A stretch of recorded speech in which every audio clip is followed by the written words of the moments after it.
À la une de ce journal, le président de la République supervise le démarrage de la concertation nationale sur la réforme du système éducatif.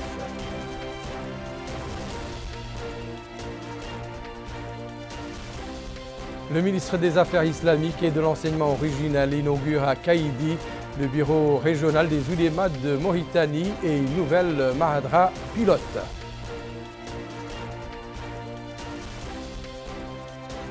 Lancement d'un atelier de partage sur le guide d'auto-évaluation des établissements d'enseignement supérieur.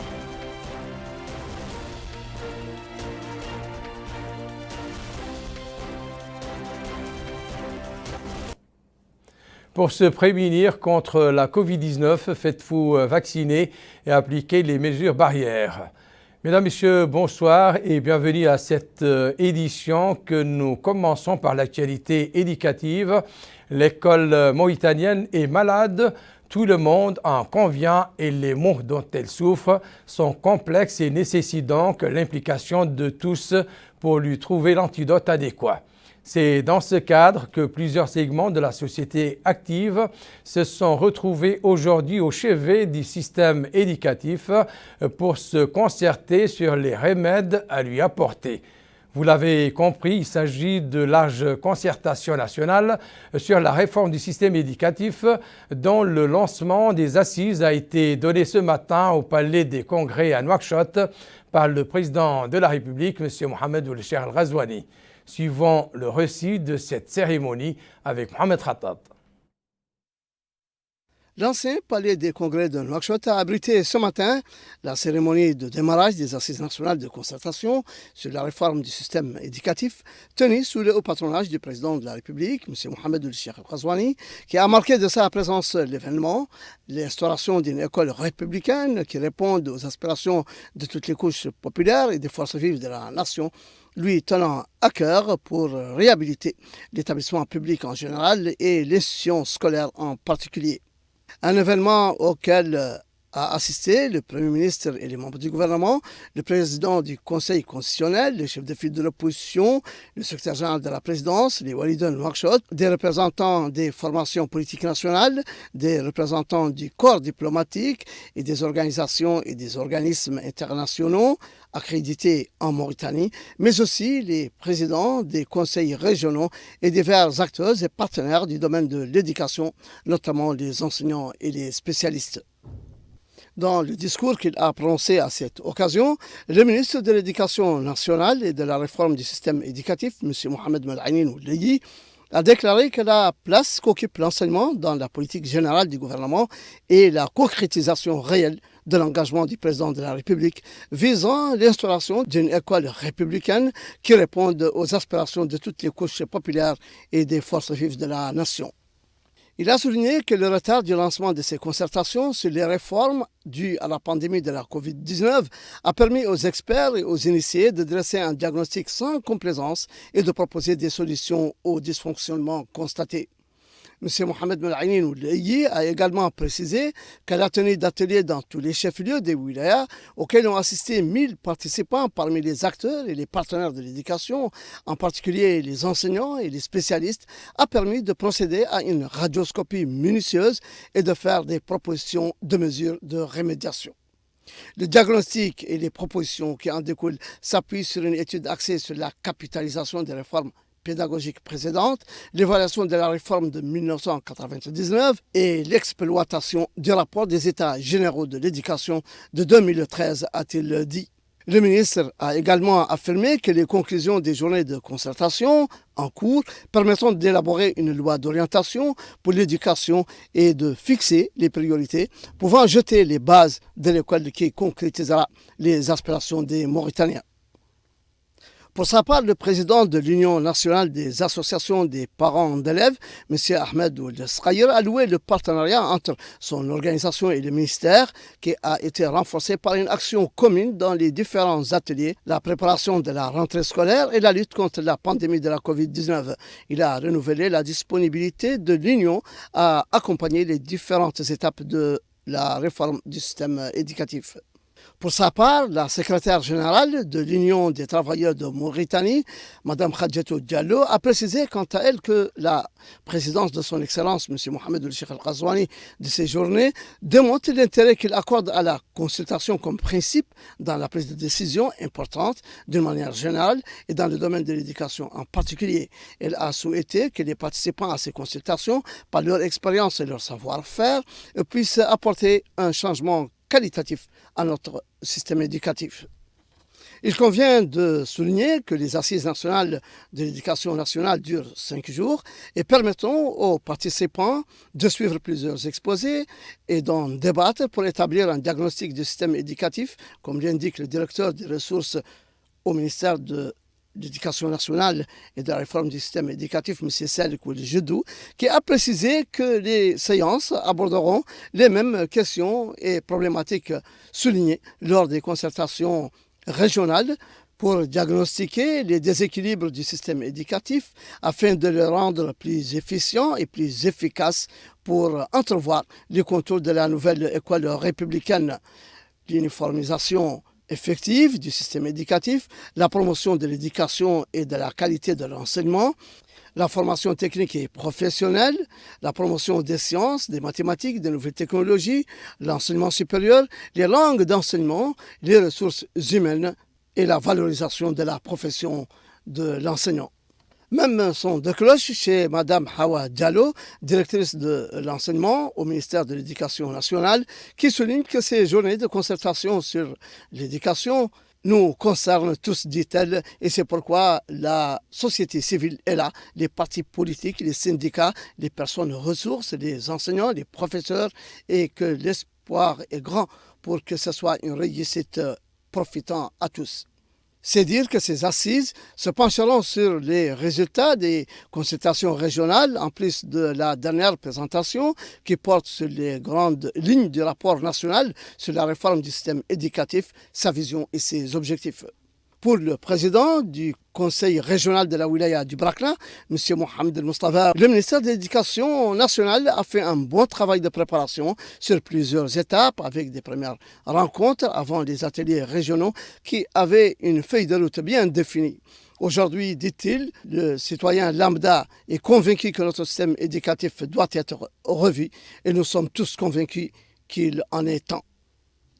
Tel est également l'avis du maire de Toujounine, M. Mohamed Amin Oul-Chouaib, qui affirme que la réforme du système éducatif demande la conjugaison des efforts de tous parce que complexe et les résultats des sessions consultatives, dit-il, doivent aboutir à des propositions et des recommandations à même de résoudre et corriger les dysfonctionnements et déséquilibres dont souffre notre système éducatif. Enfin, il est attendu que ces assises nationales de concertation sur la réforme du système éducatif débouchent sur l'élaboration d'une feuille de route qui fixe les priorités pouvant jeter les bases de l'école républicaine et qui concrétise les aspirations de tous les Mauritaniens. L'actualité est marquée par ailleurs à Kaïdi par l'ouverture d'un bureau régional de l'Institution des oulémas de Mauritanie et une nouvelle mahadra. Les deux structures ont été inaugurées aujourd'hui par le ministre des Affaires islamiques et de l'enseignement originel, M. Daoul Sidi Oul A'mar Talib Abdul Adamaba. Le conseil scientifique de la wilaya du Gourgoul a constitué la première étape de cette visite du ministre des Affaires islamiques et de l'enseignement originel, Daoul Sidi Oul A'mar Talib. Il a sur les lieux pu s'enquérir du rôle de cette structure ainsi que de ses interventions dans le cadre de l'appui apporté aux mosquées et mahadra de la wilaya. Ensuite, il a visité la mahadra pilote de Kaïdi. La réalisation de cette structure est en phase avec la politique de ce département pour augmenter les lieux d'apprentissage du Saint-Coran et de diffusion du savoir islamique. À l'Institut Imam Abdelkader Khan, le ministre a pu s'informer du rôle de cet institut ainsi que de sa contribution pour répandre le savoir. Daoul Sidi Oul A'mar Talib a souligné que l'Institut des études islamiques qui est établi à Kaïdi est essentiel pour ceux qui résident dans les villes de l'intérieur du pays. Il a dans cette optique loué l'importance de la décentralisation de tous les services publics, particulièrement l'enseignement originel. Enfin, la direction régionale des affaires islamiques et de l'enseignement originel a constitué l'ultime étape de ce débat déplacement. Sur place, il s'est enquis de la nature et des missions qui sont assignées à cette structure et des services prodigués aux imams des mosquées Cheikh de Mahadra et l'organisation de concours se rapportant à ce secteur. Retour à Nouakchott pour parler du lancement aujourd'hui par le ministre ou la ministre de l'Enseignement supérieur, de la Recherche scientifique, Mme Amal Metsidi ou le Cheikh Abdallahi, des travaux de l'atelier de partage sur le guide auto-évaluation des établissements de l'enseignement supérieur, l'AMAC-S. Cette rencontre, organisée par l'autorité mauritanienne d'assurance de qualité, SUAC, vise à édifier les doyens des facultés et les responsables des cellules internes d'assurance qualité sur les missions de l'AMAC-S et de la SIAC. Abdoul Adamaba. Cette rencontre a pour objectif de sensibiliser les responsables des établissements d'enseignement supérieur et ceux des cellules internes d'assurance qualité aux attributions et missions de l'autorité mauritanienne d'assurance qualité de l'enseignement supérieur. Plusieurs responsables d'institutions d'enseignement supérieur du public et du privé ont participé à cet atelier.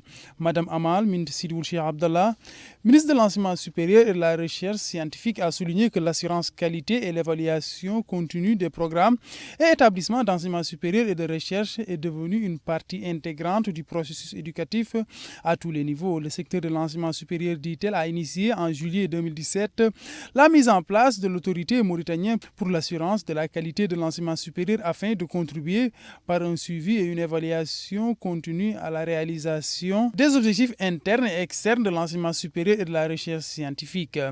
Le directeur de l'autorité mauritanienne pour l'assurance qualité de l'enseignement supérieur, Mohamed Lamine Khalas, a indiqué que l'objectif de ces rencontres est d'enrichir les discussions sur le guide d'auto-évaluation et mettre à jour ce document qui constitue un pilier fondamental du processus d'évaluation continue.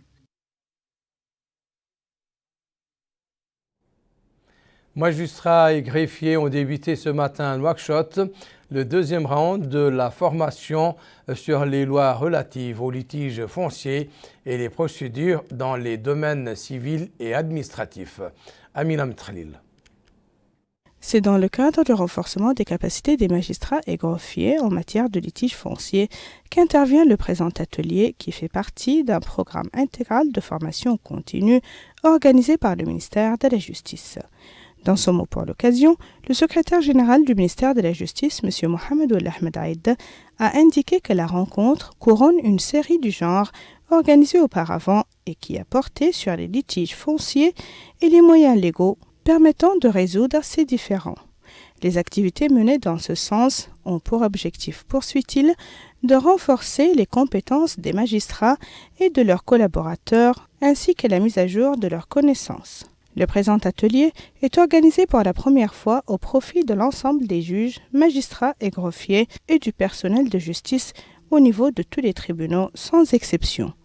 Pour sa part, le directeur des ressources humaines au ministère, M. Labed Ould Al-Qassem, a affirmé que les réformes adoptées par le secteur de la justice concernent des thèmes principaux dont le droit foncier et les voies et moyens permettant de remédier aux litiges fonciers, ainsi que les règlements et lois civiles, commerciales et foncières s'y afférents. Les intervenants ont axé leur présentation et intervention sur des moyens alternatifs destinés à résoudre les litiges fonciers et à vulgariser les réformes liées au secteur de la justice. Dans la perspective du lancement du programme conjoint Sahel dit SD3C, le siège du secrétariat exécutif du G5 Sahel a abrité ce matin et pour 3 jours les travaux de l'atelier régional consacré à ce programme. Ce dernier porte sur les défis du Covid-19 et les changements climatiques au niveau des pays du G5 Sahel et du Sénégal. Gould Jim Guidio, secrétaire exécutif par intérim du G5 Sahel, a décliné les principaux objectifs visés par ce programme. Nous l'écoutons. Le programme, de par son objectif qui est de renforcer de manière durable la résilience des populations les plus vulnérables de la région du Sahel, afin d'atténuer les effets de la crise du Covid-19, des conflits du changement climatique, répond bien aux priorités de l'heure du Sahel. Il s'agit plus précisément de consolider les moyens d'existence des petits producteurs, en particulier les femmes et les jeunes, de dynamiser les espaces socio-économiques et marchands en proie à l'insécurité et à la variabilité climatique, et enfin, lever les contraintes qui exacerbent les conflits liés aux ressources naturelles. En ciblant 123 000 ménages ruraux, dont 50% des femmes et 40% des jeunes, le programme SD3C contribue à la réduction de la pauvreté dans ces zones d'intervention, à une amélioration des moyens d'existence et au renforcement des échanges commerciaux au niveau national et régional. Pour le G5 Sahel, le programme permet de concrétiser le rôle de notre organisation dans sa volonté de s'impliquer dans le développement du Sahel, en s'inscrivant dans le changement de paradigme voulu par nos chefs d'État. La Covid-19 à présent, la pandémie circule toujours, même si son élan a été ralenti quelque peu par la vaccination. Reste que chaque jour, le virus envahit des organismes humains. Ces dernières 24 heures, 90 personnes ont été contaminées par le virus. 53 en sont guéris et malheureusement, une personne en est décédée. L'information vient bien entendu du ministère de la Santé. Dans ce journal, une autre activité du ministère des Affaires islamiques et de l'enseignement original. Il s'agit d'un atelier sur la sensibilisation de plus de 50 imams et maîtres de Mahadra de la ville de Néma sur la violence basée sur le genre, la lutte contre les comportements nuisibles et la loi sur la santé de la reproduction. Abdul Adamaba. 3 jours durant, les participants à ces rencontres vont être mis au parfum de la violence basée sur le genre et la lutte contre les pratiques néfastes et la loi de la santé de la reproduction, ainsi que ses répercussions sur la santé de la mère. Ils profitent ainsi à 35 imams et cheikhs des Mahadra de la wilaya du Khor-e-Sharqi. Le Wali Moussaïd de la wilaya du Khor-e-Sharqi a affirmé que les participants vont ainsi recueillir des informations importantes et utiles sur la violence basée sur le genre et les différents aspects liés à la loi de la santé de la reproduction. Il a aussi mis en avant le rôle des chefs religieux dans le cadre de la sensibilisation et de l'éveil des citoyens. Le directeur des programmes au ministère des Affaires islamiques et de l'enseignement originel a remercié le Fonds des Nations Unies pour l'enfance UNICEF pour son appui continu au ministère dans le cadre de la mise en œuvre de son plan d'action annuel. Il a enfin souligné l'important rôle joué par la femme dans le cadre de l'essor socio-économique du pays. Nous reformons ce journal par la ville de Zouérat, dans laquelle la direction régionale de l'Institut pédagogique national a débuté ce matin la distribution des manuels scolaires au profit des 3 wilayas du Tiris-Zemour. Naja Jekani. Un déficit cruel des manuels scolaires est constaté dans les kiosques par les élèves depuis la rentrée scolaire à Zouérat. Ces élèves se plaignent du manque de livres scolaires au niveau de l'enseignement fondamental et secondaire, et c'est là malgré la disponibilité de leurs parents à les acheter en vain car les kiosques restent fermés. Pourtant, la direction régionale de l'Institut pédagogique national de Tiris-Zemour a souligné l'arrivée d'une quantité de livres réservés aux étudiants du collège et rassure les élèves du fondamental que leur manuel arrive bientôt. Le directeur régional de l'Institut pédagogique national à Tiris-Zemour, M. Mohamed Val Mohamed Islam, a indiqué qu'ils ont réceptionné aujourd'hui plus de 2600 livres, en plus du stock interne estimé à 37 000 livres que contenaient les kiosques. Précisons que toutes ces quantités de livres sont disponibles dans l'attente de l'arrivée de nouvelles quantités de livres en provenance de la Tunisie. Il est à noter que les 3770 livres arrivés à l'Institut pédagogique national de Tiris-Zemour ont été répartis sur les 3 Moqata de la wilaya. M. Ibrahim Oudali, le gestionnaire du kiosque central à Zouérat, a fait remarquer que la direction générale de l'Institut n'a pas autorisé l'ouverture des kiosques avant leur approvisionnement en manuels scolaires prévu à partir de Nouakchott. Une nouvelle quantité estimée à 2000 manuels est arrivée et devra être distribuée aux élèves qui présenteront leur attestation d'inscription pour acheter les livres. Distribution donc des manuels scolaires dans les 3 Moqata du Tiris-Zemour et non des wilayas. Vous avez donc dû le corriger par vous-même. Le président, donc, je reviens donc au rappel des titres de cette édition. Le président de la République supervise le démarrage de la concertation nationale sur la réforme du système éducatif. Le ministre des Affaires islamiques et de l'enseignement originel inaugure à Kaïdi le bureau régional des oulémas de Mauritanie et une nouvelle Mahadra pilote.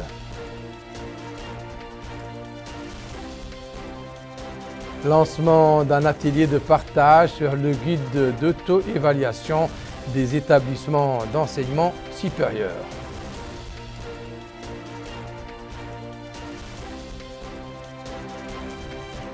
C'est la fin de cette édition. Merci pour votre attention. Excellent moment avec le reste des programmes d'Il Mauritania. Au revoir.